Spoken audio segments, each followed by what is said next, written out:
So James, what is your research telling you about the cloud and specifically the private cloud? Well, first of all, the term cloud is now being applied to a whole host of solutions.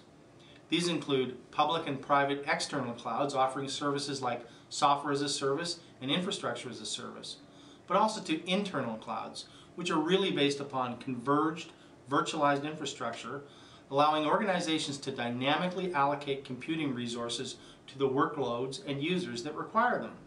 It's really just a utility-based approach to providing applications and computing resources.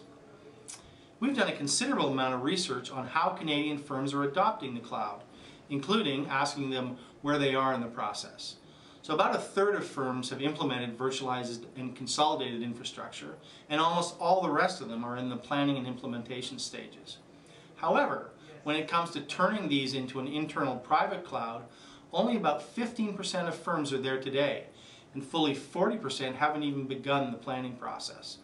So clearly there is some education still required, because companies that have implemented private clouds are finding real benefits, not just in terms of cost savings, but more efficient resource management and allocation and greater risk management.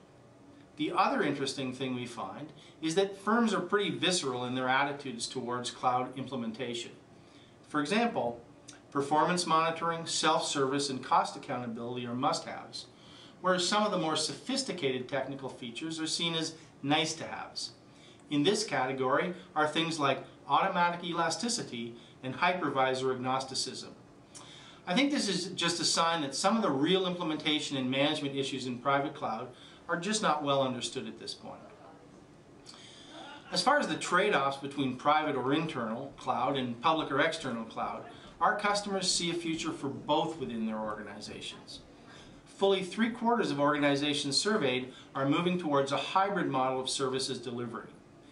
And we think this makes sense. But whatever the implementation, in today's world, very few applications stand alone.